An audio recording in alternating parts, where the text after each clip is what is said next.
I was not embarrassed. Those days are embarrassed. Hallelujah. Amen. I was challenged. Kaona zimenguva nogona kungori mutraining. Baba vamatwaya vafoni vakupinda muvhangeri yemeni yangu nendichiitira pasi. I am concerned about the next person. Ye Jesu vachaura achiti avo vanonyara pamberi pevanhu tichavaramba pamberi pababa. Amen.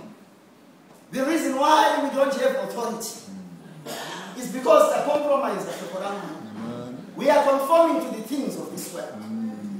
Pandakatamira text ichitaura pamusoro pe-theme yanhasi. Ikati Mwari kuti why? Because that is the starting point. The church. The things that we are conformed to. Zvinhu zvisingatipinze into glory. Amen. Ndapinda munyaya yekuparidza zvakanyanya. Ndoda kukuudza nokuti mutungamiriri watinawo kubvira kunana baba mufundisi. Haleluya. Akazongotsurwa nemumwe zvikanzi iwewe unokomplaina nenyaya yema-20 minutes atinopiwa but unenge unonyazonyanyopedzera panyaya yekukudza nekutaura pasinza. Haleluya. By the time the 15 minutes dzinopera uchingokudza vanhu. Haleluya. Saka ndichangoedza kusamaraiza kana kuti dingura.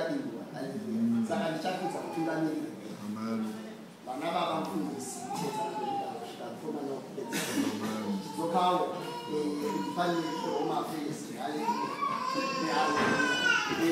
Vana mai mufundisi kusvika zvavo kusvika musikana anoshumira muimba yaKristu. Pachaurwa mazwi andakateerera, mazwi andichallenja to the other level. Haleluya. Pachaurwa nyaya yekuregerera, kugarira navamwari nekuregerera. Kana paino wandakatsika konzi mukusaziva muna 2010 ndaikumbirwa vamwari kuti ndiregerera.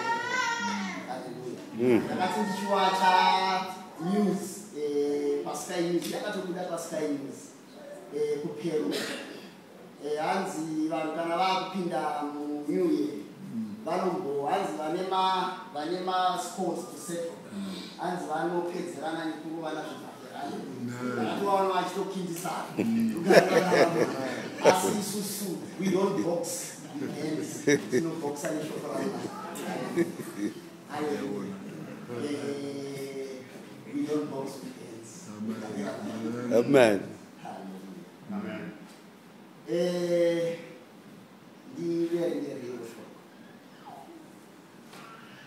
Aromatko soloshoko ikono tichibayiro chipenyu. Vesi wani yoti naizvozvo ndinokumbira zvikuru kwamuri hama dzangu netsitsi dzaMwari kuti mupe miviri yenyu sechibayiro chipenyu chitsvene uye chinofadza Mwari, kundiko kunamata kwenyu kwomweya. Musaramba muchizviedzanisa nemaitiro enyika ino, asi mushandurwe nokuvandudzwa kwepfungwa dzenyu. Ipapo muchakwanisa kuti muedze uye mugoziva kuti kuda kwaMwari ndekupi, kuda kwake kwakanaka, kunomufadza uye kwakakwana. Hallelujah. Amen. Hallelujah. Hanzi ngatisa-conformed to the things of God. Hallelujah. Shoko iri kai. Takutora Jesu achitaura achiti pinda nesuo rakanaka. Nekuti narrow is the way, and narrow is the gate. Broader is the gate, and broader is the way that is Hallelujah. Now, tikada kuchitarisa nyaya yechinamata, inyaya isina kureruka kana ichiitwa panyama. Hallelujah. Amen. Madhindindi ini ndakanga vakuru vejindi ndaita joy ndiri mukati menyika. Hallelujah. Manaiti club yese pane time yandakatombotora leave rekuendawo nebar visit around the country Zimbabwe. Ndichida kuti ndinyatsobva kuti anonaka madorobha yake uye nzvimbo dzekufara dzinonyanyofadza pandedzikale. Saka ndinoziva nyaya yemafaro. Kuti mafaro anonakidza. Kuti ndibve mazviri hazvina kuitwa nenyama, zvinhu zvakaitwa nemweya. Muchindiona ndakamira pano ndiri a product of the spirit. Ndichipupura mazwi andiri kupupura mazwi ari kutaura neproduct of the spirit. Kana ndichimira pano nzvimbo inondityisa. Hallelujah. Nekuti hanzi mazwi atinotaura kare. Shoko rotitaura roti each and everyone will give an account. Yeshoko rimwe nerimwe rawakataura. Now kana ndikamira pano notaura zvemusoro wangu oti kugadzirisa nyaya dzimwe dzandora kuti ndigadzirise. Hanzi I will give you an account. Amen.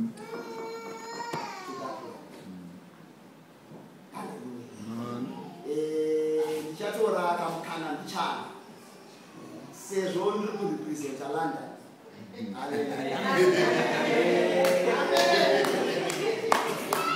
Vanga vachifanira kuparidza yamai vekulanda kana vanhuiya.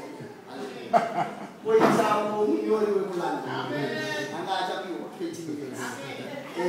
Poita muparidzi 20 minutes. Muvhangeri 20 minutes. Mufundisiwo vanga vachizopiwa ameno wakawa.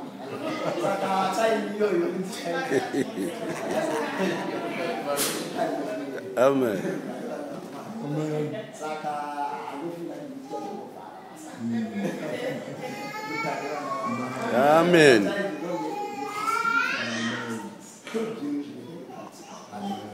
And that is how to conform to the things of this world. Zvinhu zvenyika zviri kutaura. Tinoona mabasa enyama akutsanangurwa kuna vaGalatia. Akumanifesta mukati memunhu. But hanzi isusu let's not be conformed.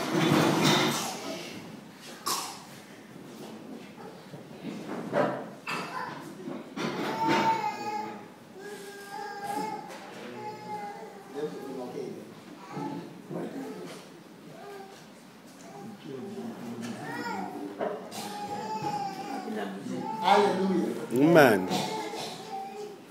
And imi chivai zvibairo zvakanaka. Hallelujah. Jesu tinoona takupiwa uchapupu kuti hanzi iye asina kuziva chivi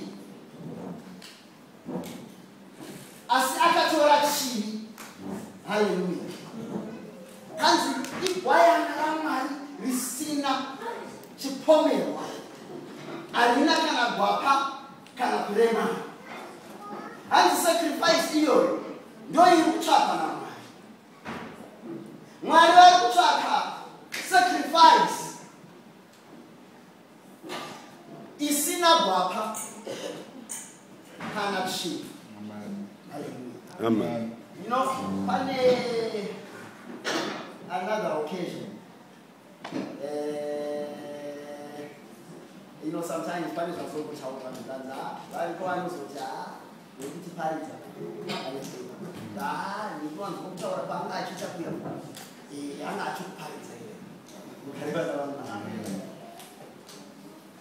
You see, Shokorama, I try to create it. The moment we start to edit the word of God,